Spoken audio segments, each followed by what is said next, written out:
भाइयों नमस्कार। देखो, मुझे इस विषय पे बोलना था थोड़े दिन पहले, लेकिन मैं बोल नहीं पाया ना, आज बोल रहा हूँ मैं।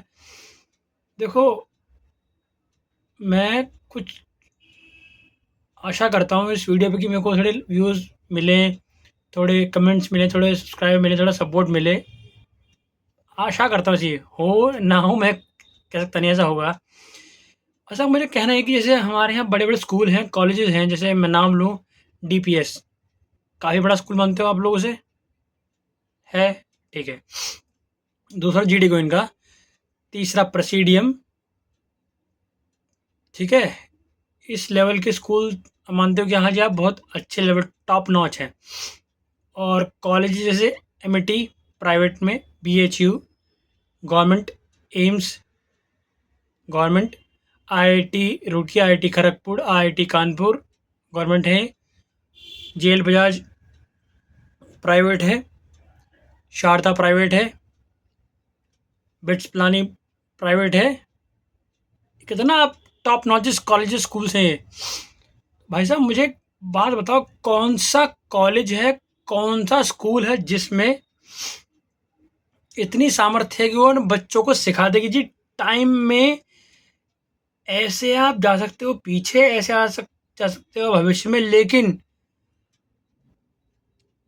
जैसे अगर आप इस समय से थोड़ा पीछे गए, तो जिस समय से आप गए हो पीछे, वो और जिस समय से आप गए हो, ये दोनों वर्तमान में रहेंगे। ऐसे नहीं कि जिस समय में गए वो वर्तमान बन जाएगा, जिस समय छोड़ के गए हो आप, ये आपका अतीत बन जाएगा। ठीक, पहली बात। और दूसरी बात, मुझे ये बताओ भाई साहब कि इतना सामर्थ्य किस स्कूल में आ गया है जो ये बता दे कि भाई आप में इतना सामर्थ्य हम भर देंगे बच्चों कि आप समय से खेलेंगे आप। मतलब आप अपनी श्वासों को बढ़ा सकते हैं, किसी को आप श्वास दे सकते हैं, और आपको सिर्फ और सिर्फ बायोलॉजी वाले को बता रहा हूँ, कहने वाला हूँ मैं स्टूडेंट्स को कि आपको हम ये कला सिखाएंगे कि बिना स्पर्म, बिना ओवम के बच्चा बना के रहेंगे, जिसके अंदर ना ब्लड होगा, ना कैपिलरीज होंगी, ना ब्रेन होगा। पूरा का पूरा बच्चा मशीनों से बना हुआ होगा। ये तो हो सकता है, लेकिन भाई साहब किसी भी कॉलेज में बायो का हो, चाहे कितना ही टॉप नॉच हो, चाहे वो हार्वर्ड सी क्यों ना हो, चाहे कोई और कॉलेज क्यों ना हो टॉप नॉच किसी भी कंट्री का, किसी की औकात नहीं है बिना स्पर्म और ओवम के, या बिना सेल के, सी ई डबल एल, सेल के, कोशिका के बिना किसी व्यक्ति को बना दे। अब बहुत से लोग टिश्यू कल्चर, भाई साहब उसमें तो सेल है, डीएनए तो वहाँ भी आ गया। मुझे चाहिए बिना डीएनए के, जैसे हम हैं ऐसा। दिखाओ बना के व्यक्ति बिना डीएनए के। और भाई साहब देखो, कुछ लोग माने या ना माने, मैं नहीं जानता, लेकिन हाँ, मुझे एक बात बताओ कि यार, अगर अगर ये जो अब पढ़ा रहे हैं हम लोगों को, ये जो नया कोर्स आया है, ये क्या, ये जो नया कोर्स हम पढ़ेंगे, इसमें कितने लोग अपने सीने पर रख कर हाथ कह सकते हैं कि भाई साहब ये संपूर्ण तौर पर यथास्वरूप, मतलब जैसों का त्यों है, ना उसमें किसी का कुछ कान ऐंठा गया है, ना उसमें कुछ भा शब्दों का फेरबदल करा गया है। कह पाओगे? नहीं कह पाओगे ना? भाई साहब मेरे अनुसार तो देखो, मैं जो मानता हूँ, सबसे बड़े टीचरों के नाम लूँगा, अध्यापकों के, जिन्हें मैं कहता हूँ ना कतई एक्सट्रीम, मतलब उनसे बेस्ट आज तक साला के बना ही नहीं होगा।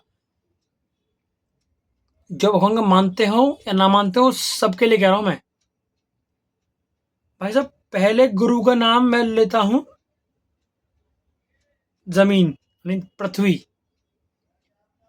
तुम्हें पालती यही है ना, तुम इस पे चलना सीखते हो ना। गुरु हो गई, टीचर होगी ना। माने भाई साहब, खाना तो इसी से मिल रहा है, चाहे आप नॉन वेज हो चाहे कुछ भी हो, चाहे आप भगवान को मान रहे नहीं मान रहे हो। दूसरा फायर। फायर मतलब आग। आग में आप खाना पकाओगे, ठंड में रहो तो आपको आग चाहिए ना शरीर को गर्म रखने के लिए, है ना। तीसरा पानी।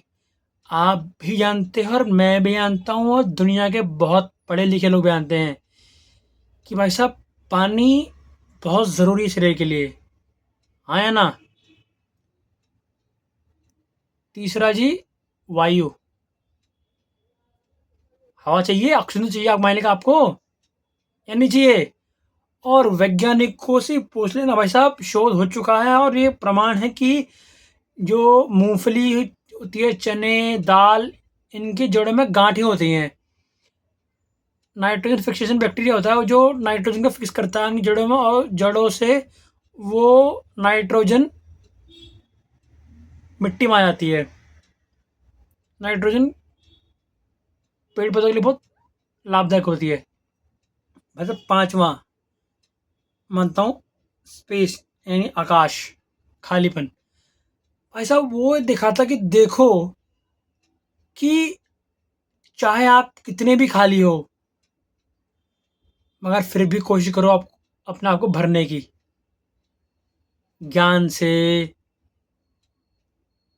संगीत से, कुछ कुछ भी, मगर अपने आप को भरो। भाई साहब, अगर किसी स्कूल में, कॉलेज में इन पांचों टीचरों का जो मैंने बोला है इस पूरी वीडियो में विरोध करने की सामर्थ्य हो, तो मुझे बता देना भाई साहब। और जाते जाते एक बात और कहना चाहूँगा, थोड़ा विषय से हटूंगा, ये कि अगर किसी में सामर्थ्य हो कि भाई साहब, जैसे ये कहते हैं ना कि मैंने बहुत लोगों के सुने हैं वाक्य कि जी, अगर किसी मस्जिद को खोदेंगे तो मंदिर मिल जाएगा, मंदिर को खोदेंगे तो बुद्धा मिल जाएगा, ये हो जाएगा, वो हो जाएगा। मुझे ये बताओ, किस चीज़ को खोदने से समय मिलेगा? मस्जिद को खोदने से समय मिलेगा? समय का उपयोग होगा उसमें, समय नहीं मिलेगा। मंदिर को खोदने पे अगर बुद्ध मिलता है तो भाई साहब समय नहीं, मतलब समय का उपयोग हो रहा है वहाँ पे, समय खर्च हो रहा है वहाँ पे। भाई साहब, मैं तो ये मानता हूँ सबसे पुराने धर्म का नाम है समय। समय नहीं होता तो कोई धर्म नहीं होता, ये मैं दावे से कह सकता हूँ। सतयुग को भी आप समय में तोलते हो, द्वापर को भी, त्रेता को भी, कलयुग को भी। ठीक, गलत तो नहीं कर रहा मैं भाई साहब? बताओ अब समय से प्यार क्या चल रहा है? बस मुझे दो, नमस्कार।